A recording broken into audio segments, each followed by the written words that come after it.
3월 19일 금요일 아침 기도에 오신 여러분을 환영합니다. 오늘 우리가 함께 나눌 말씀은 누가복음 19장 28절에서 44절 말씀입니다. 다 함께 말씀 읽도록 하겠습니다. 예수께서 이 말씀을 하시고 예루살렘을 향하여 앞서서 가시더라. 감람원이라 불리는 산 쪽에 있는 벳바게와 베다니에 가까이 가셨을 때 제자 중 둘을 보내시며 이르시되 너희는 맞은편 마을로 가라. 그리로 들어가면 아직 아무도 타보지 않은 나귀 새끼가 매어 있는 것을 보리니 풀어 끌고 오라. 만일 누가 너희에게 어찌하여 푸느냐 묻거든 말하기를 주가 쓰시겠다 하라 하시매 보내심을 받은 자들이 가서 그 말씀하신 대로 만난지라. 나귀 새끼를 풀 때에 그 임자들이 이르되 어찌하여 나귀 새끼를 푸느냐 대답하되 주께서 쓰시겠다 하고 그것을 예수께로 끌고 와서 자기들의 겉옷을 나귀 새끼 위에 걸쳐놓고 예수를 태우니 가실 때에 그들이 자기의 겉옷을 길에 펴더라. 이미 감람산 내리막길에 가까이 오심에 제자의 온 무리가 자기들이 본 바 모든 능한 일로 인하여 기뻐하며 큰 소리로 하나님을 찬양하여 이르되 찬송하리로다. 주의 이름으로 오시는 왕이여 하늘에는 평화여 가장 높은 곳에는 영광이로다 하니 무리 중 어떤 바리새인들이 말하되 선생이여 당신의 제자들을 책망하소서 하거늘 대답하여 이르시되 내가 너희에게 말하노니 만일 이 사람들이 침묵하면 돌들이 소리 지르리라 하시니라. 가까이 오사 성을 보시고 우시며 이르시되 너도 오늘 평화에 관한 일을 알았더라면 좋을 뻔하였거니와 지금 내 눈에 숨겨졌도다. 날이 이를지라 내 원수들이 토둔을 쌓고 너를 둘러 사면으로 가두고 또 너와 및 그 가운데 있는 내 자식들을 땅에 메어치며 돌 하나도 도리에 남기지 아니하리니 이는 내가 보살핌 받는 날을 알지 못함을 인함이니라 하시니라. 아멘. 열무나 비유를 하신 후에 예수님께서는 다시 자신의 길을 걸어가십니다. 예수님께서 향하신 곳은 그분의 사역의 핵심이라 할 수 있는 십자가 사역이 이루어질 예루살렘이었습니다. 예수님께서는 예루살렘으로 가기 위해 감람원이라 불리는 산을 지나십니다. 이 산은 예루살렘 동편에 위치해 있고 정상에서는 예루살렘이 내려다 보이는 곳입니다.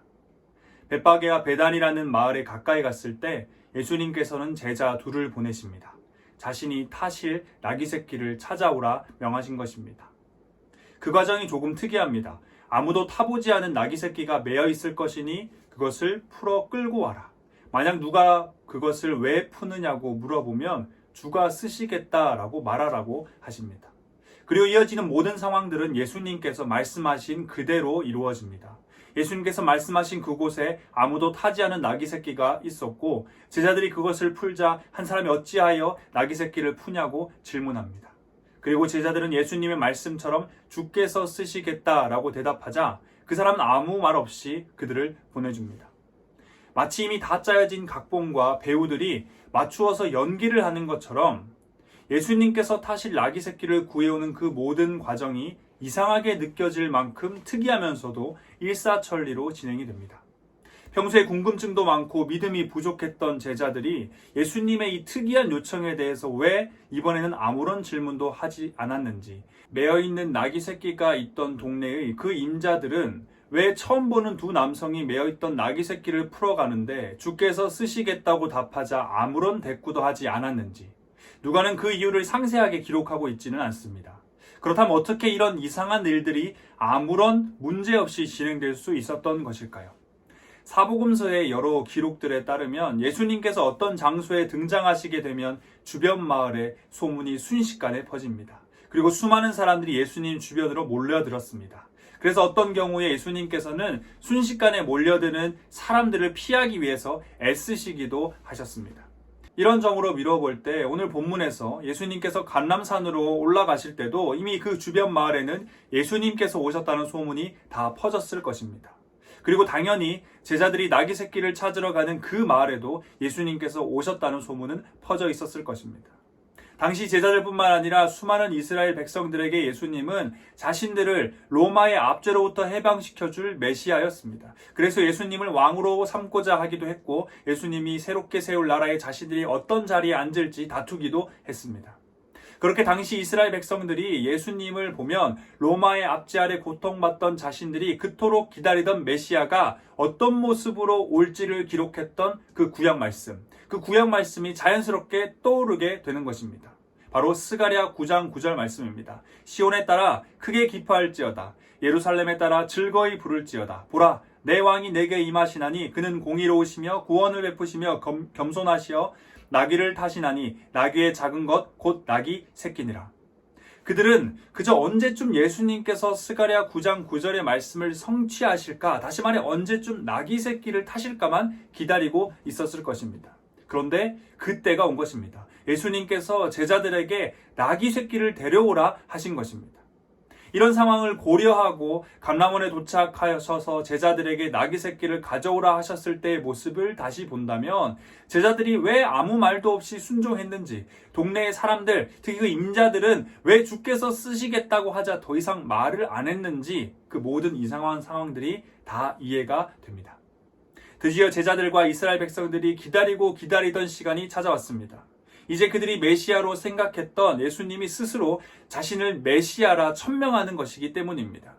그렇게 이어지는 이 말씀의 상황들, 다음에 이어지는 이 말씀의 상황들은 매우 자연스러운 모습이라 할 수 있습니다. 35절부터 38절까지의 말씀입니다. 그것을 예수께로 끌고 와서 자기들의 겉옷을 나귀 새끼 위에 걸쳐놓고 예수를 태우니 가실 때에 그들이 자기의 겉옷을 길에 펴더라. 이미 갈란산 내리막길에 가까이 오심에 제자의 온 무리가 자기들이 본 바 모든 능한 일로 인하여 기뻐하며 큰 소리로 하나님을 찬양하여 이르되 찬송하리로다. 주의 이름으로 오시는 왕이여 하늘에는 평화여 가장 높은 곳에는 영광이로다 하니. 이번에도 바리새인들이 빠지지 않고 등장해서 예수님께 그들의 불만을 드러냅니다. 선생이여 당신의 제자들을 책망하소서. 이 종교 지도자들이었던 바리새인들은 지금 그들 눈앞에 펼쳐지는 모습이 무엇을 상징하는지 그 누구보다도 잘 알았습니다. 그들에게 메시아의 등장은 다른 이스라엘 백성들과는 전혀 다른 의미였습니다. 그들이 지금껏 이스라엘 사회 속에서 누리고 있던 탐욕의 기득권을 잃어버릴 수 있음을 의미했습니다. 그래서 그들은 계속해서 예수님을 미워하고 방해하고 죽이기를 꾀했던 것이고, 오늘 본문에서는 예수님을 향해 제자들을 책망하라 말했던 것입니다. 바리새인들의 말을 들으시고 예수님께서는 아주 단호하게 말씀하십니다. 40절입니다. 대답하여 이르시되 내가 너희에게 말하노니 만일 이 사람들이 침묵하면 돌들이 소리 지르리라 하시니라. 지금 예수님과 제자들, 무리들, 바리새인들, 이 모든 사람들 앞에 펼쳐지고 있는 이 상황은 하나님의 섭리이기에 그 누구도 거스를 수 없다는 것이죠. 37절의 말씀에 따르면 나귀 새끼를 타신 예수님께서 무리들의 찬양 속으로 지나가는 그 지점은 감람산 내리막길이었습니다. 다시 말해서 이제 정말 예루살렘이 바로 앞으로 다가왔다는 것이죠. 41절입니다. 가까이 오사 성을 보시고 우시며. 예수님께서는 예루살렘을 보시며 눈물을 흘리십니다. 여기서 우시며라는 표현의 원어의 뜻을 다시 한번 살펴보면 예수님께서 통곡하며 우셨다, 엉엉 우셨다라고 볼 수 있습니다. 예루살렘 성을 바라볼 때 극도의 슬픔이 예수님께 찾아온 것입니다. 예수님께서 통곡하며 엉엉 우신 이유는 이어지는 42절, 44절에 나옵니다. 42절, 44절입니다. 이르시되 너도 오늘 평화에 관한 일을 알았더라면 좋을 뻔하였거니와 지금 내 눈에 숨겨졌도다. 날이 이를지라 내 원수들이 토둔을 쌓고 너를 둘러 사면으로 가두고 또 너와 및 그 가운데 있는 내 자식들을 땅에 메어치며 돌 하나도 도리에 남기지 아니하리니 이는 내가 보살핌 받는 날을 알지 못함을 인함이니라 하시니라. 예수님께서는 하나님을 거부한 예루살렘은 하나님의 심판의 결과로 장차 재난을 겪게 될 것이라 말씀하십니다. 너와 및 그 가운데 있는 내 자식들을 땅에 메어치며 돌 하나도 도리에 남기지 아니하리니 라는 표현은 그 재난의 결과가 얼마나 처참할지를 잘 보여줍니다. 정리해 본다면 41절에 기록된 예수님의 통곡의 눈물은 하나님을 거부하고 그 결과 후에 예루살렘이 로마에 의해 겪게 될 큰 재난으로 인한 통곡의 눈물이라 볼 수 있습니다.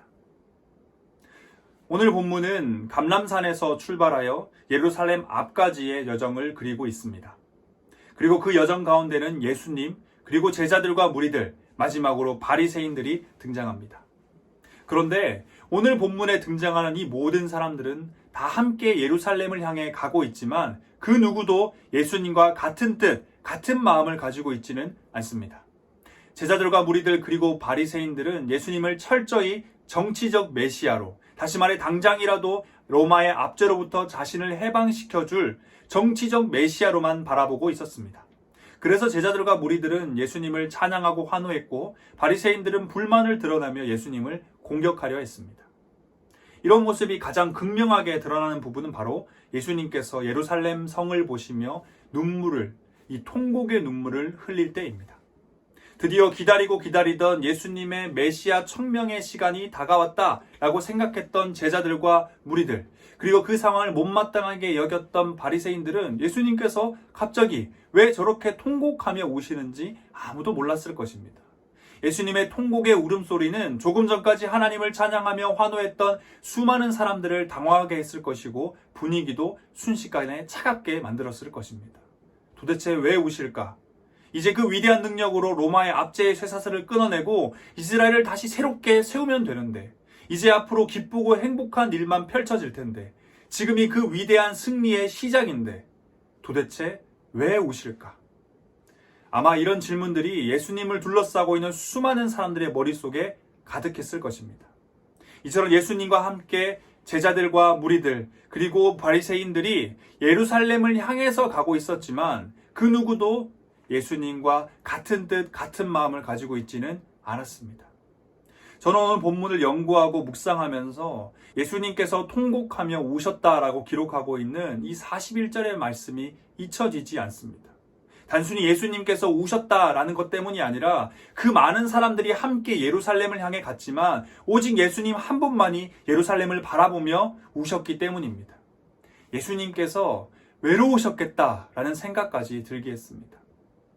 그 누구도 하나님을 거부하고 있는 예루살렘을 바라보면서 예수님처럼 가슴 아파하고 안타까워하고 있지 않기 때문입니다. 사랑하는 대학교의 성도 여러분, 예루살렘 성을 바라보며 통곡하고 계시는 예수님 옆에 우리가 서야 합니다. 복음을 거부하고 있는 세상을 바라보며 통곡하고 계시는 예수님 옆에 우리가 서 있어야 합니다. 사도 바울의 고백처럼 나는 죽고 내 안에 예수께서 사셔서 예수님의 마음이 우리의 마음이 되고 예수님의 뜻이 우리의 뜻이 되어야 하는 겁니다. 그래서 예수님과 함께 세상을 바라보며 이 통곡의 눈물을 흘리길 소망합니다. 예수님과 함께 복음을 들고 세상을 향해 나아가길 소망합니다. 예수님의 마음과 뜻을 알지 못해서 통곡하시는 예수님 옆에 그저 멍하니 바라보기만 했던 그 제자들과 무리들이 되지 않길 원합니다. 이전에도 그랬지만 코로나19가 찾아온 이후 교회의 권위가 떨어졌다, 기독교에 대한 반감이 심해졌다라는 이야기들이 더욱 많이 들려오고 있습니다.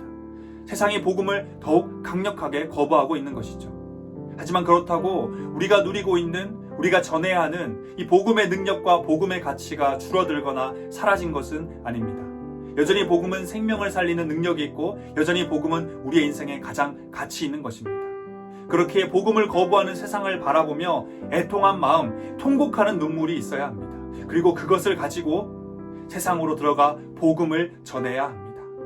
28절의 말씀이 우리에게 위로와 용기가 됩니다. 예루살렘을 향하여 앞서서 가시더라. 사랑하는 대학교의 성도 여러분, 예수님께서 세상을 향해 앞서서 가고 계십니다.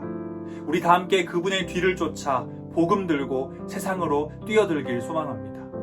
세상을 바라보며 예수님과 함께 울고 세상을 향하여 예수님과 함께 전합시다. 다 함께 기도하겠습니다. 우리를 창조하시고 구원하신 하나님, 주님의 이름을 찬양합니다.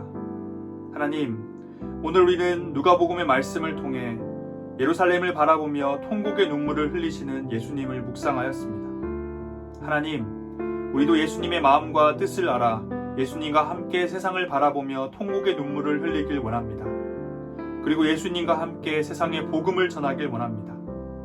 복음을 강력하게 거부하고 있는 세상을 바라보며 두려움과 걱정이 있는 우리를 위로해 주시고 예루살렘을 향하여 앞서서 가셨던 예수님을 기억하며 담대하고 우직하게 세상 가운데 복음을 들고 나아가길 기도합니다.